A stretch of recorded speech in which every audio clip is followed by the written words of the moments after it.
In July of 1940, the Japanese started producing their other secret weapon, the Mitsubishi Zero fighter. The Zero's performance outclassed every other carrier-based fighter in the world. It was faster, had a higher rate of climb, and a much sharper turning radius than the American Wildcat F-4F. It had a range of nearly 2,000 miles, making it the world's first strategic fighter plane. The Zero gave the Japanese air superiority over the Americans for the first year of the war. Although the Japanese had a clear advantage over the Americans in both torpedo planes and fighters, the balance of superiority was reversed when it came to dive bombers. The Japanese Aichi D3A1 Val was clunky with its fixed landing gear and could only carry a 550-pound bomb. By contrast, the American Douglas Dauntless had retractable landing gear, was faster, and could carry a 1,000-pound bomb. While these new weapons were coming online, the Japanese increased the number of carrier pilot trainees substantially. At the beginning of the war, there were about 400 first-line pilots, most with over 700 hours of flight time. Compared to the U.S. Navy's pilots, who averaged less than 300 hours of flight time, the Japanese had a clear advantage. As impressive as the new carriers, planes, and well-trained pilots were, the real Japanese secret weapon was the combining of all their fleet attack carriers into a single task force. Admiral Isoroku Yamamoto was the force behind this reorganization, which occurred in April of 1941. He had to overcome fierce resistance from naval traditionalists, but with the help of a young naval officer, Minoru Genda, he created a new carrier-oriented navy with first strike capability. This new carrier force was called the Mobile Force, Kido Batai in Japanese. It was supported by the new fast battleships and cruisers that Japan had developed. Kido Batai, which shocked the world at the beginning of the war, was somewhat analogous to the Germans' blitzkrieg capability created by massing tanks into panzer divisions. Because of the public outrage over the Japanese rape of Nanking, a so-called moral embargo of airplanes and airplane parts was imposed on Japan by the United States government in July of 1938. It was followed in 1940 by outright embargoes of iron, steel, aviation fuel, and lubricants. At this time, there was no real embargo on crude oil. But in response to Japan's move into southern Indochina, President Roosevelt issued an executive order to freeze Japan's assets in the United States on July 26, 1941. This was followed by similar freezes in Great Britain and the Netherlands, which had the effect of totally cutting off Japan's ability to purchase crude oil.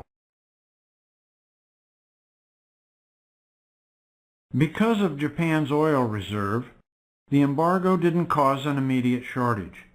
However, the Japanese knew that after the reserves were exhausted, their economy would grind to a halt. This was a grim prospect, and it was widely accepted that if the embargo could not be lifted soon, it would be necessary to invade the East Indies and take by force the oil needed.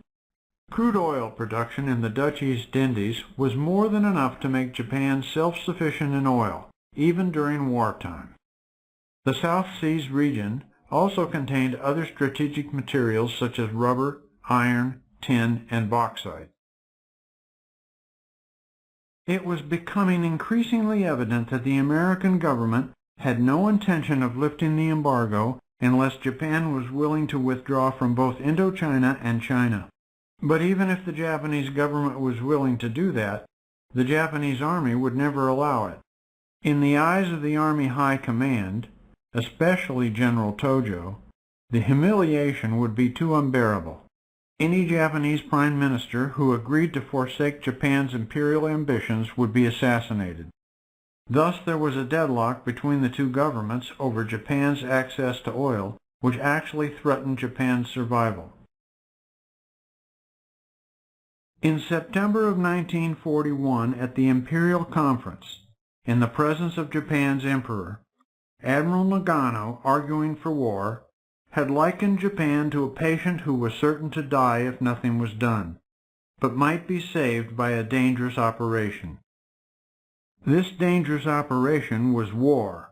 The strategic plan was to invade Malaya and the Philippines, followed by the conquest of the oil-rich East Indies.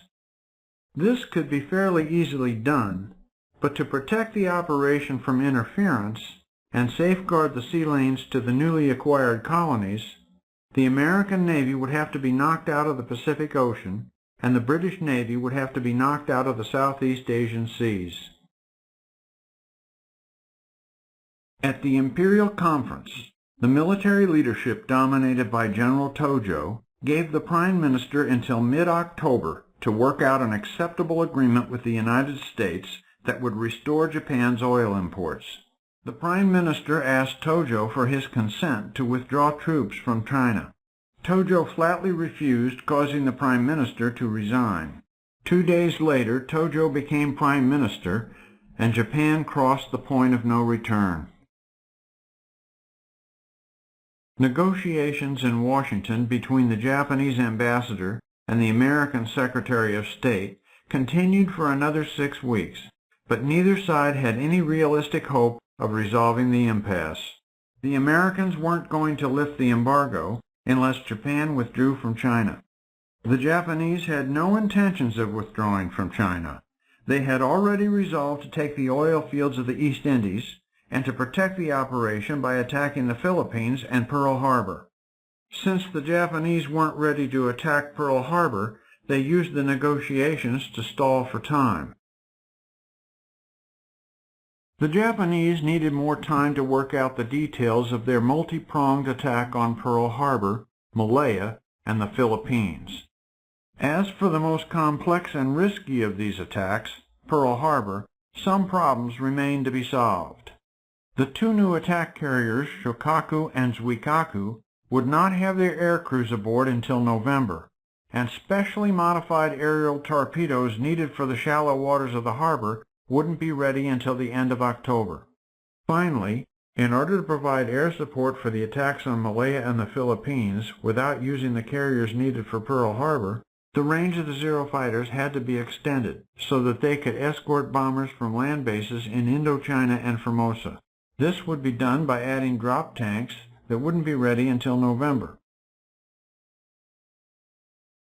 All this meant that the attack on Pearl Harbor could not be made until December, and Japan had nothing to lose and everything to gain by stalling the negotiations until then. The Americans were also stalling for time. The Philippines needed to be reinforced with planes and troops. The newly commissioned carrier Hornet needed to be equipped with an air crew, and the new fast battleships needed several months to become operational. On November 26th, the negotiations ended. President Roosevelt had received evidence of a major move south by the Japanese military and abruptly called off efforts to reach an agreement. The Japanese ambassador was told that a complete withdrawal from China was now required for America to lift the oil embargo. That day, the Pearl Harbor Strike Force set sail. On December 1st, the American ultimatum was rejected by Tojo, and the final decision to attack the United States was ratified by the Imperial Conference. That's all for this episode. We'll see you in the next one. In the meantime, don't forget to check out our special video report entitled The Dauntless Scoreboard. It diagrams all of the bomb hits made on each of the 4 Japanese carriers, naming and showing a photo of each successful dive bomber pilot.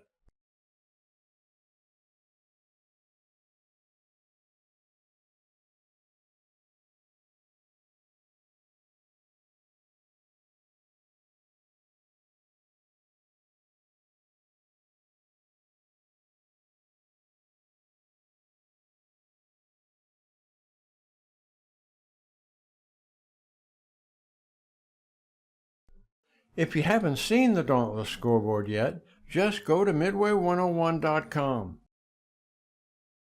It's free with no credit card or email address required.